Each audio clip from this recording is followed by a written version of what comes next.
nimooyinkii aan ka soo saarnay deegaanka dhisan Surufle ay ku xabaaleen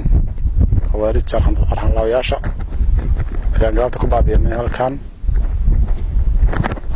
nimooyinkaas ay ku xabaaleen barkadaha la cabo oo dadka shacabka ay iska leeyihiin khaasatan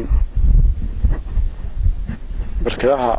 ay dadkoodii dileen oo ilmaha agoontaha iyo hooyooyinka ay joogeen ay ku xabaaleen meeshii laga cabi jiray kanaarka ahayd ayaa waxay ku xabaaleen meenooyinkan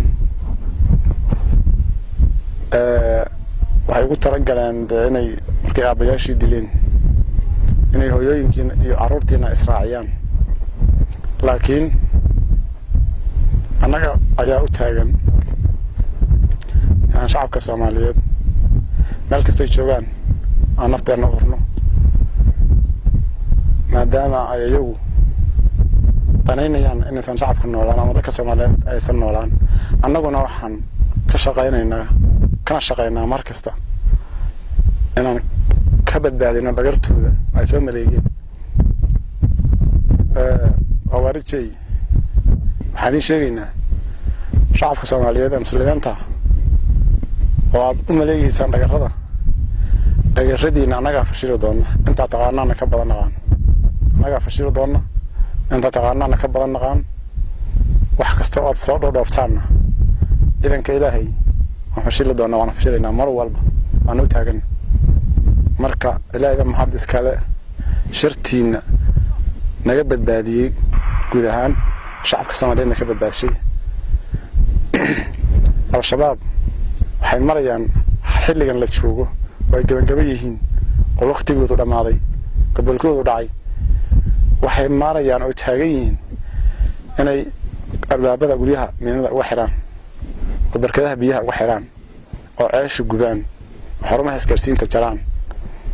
waa qoon aan la garan karin waxa ay adduunkan u nool yihiin waa saqoon raba inay kaligood noolaadaan waa dad aan wax aan ku sheegno aan la aqoon laakiin Ilaahay idankiisa waxaan rajaynaynaa waqtigiin in la idin sheegi doono sidii dad hore sharwadayaal loo sheegi jiray waada shaqay jiray si loo sheegi jiray in la ii sheegi jiro rajaynaynaa markastana Ilaahay ma celinaynaa waxa is leedihiin wax dila oo wax baiya oo wax qabta laakiin wax kasta aad beenaysaan qabanaysaan waa wax waqtigoodu dhamaaday umaleeyma inaan idin jecel doono ama aan idin kaga baqi doono ama noolaataan ama dhimataan qof kasta oo naga mid ah oo wax garanaya waa og yahay inaan al-shabaab aynan maalin igu hormari karin geeridii marka aan leenahay qawaariijay kuwiina xarayow oo walba danta Israa'iil iyo Yahuud soo dhiibtay oo Soomaali baabiye la yiriyo oo diinta Islaamka salad xumeeyo la yiriyo baaqiina si soo dhiiba taasaan sheegaynaa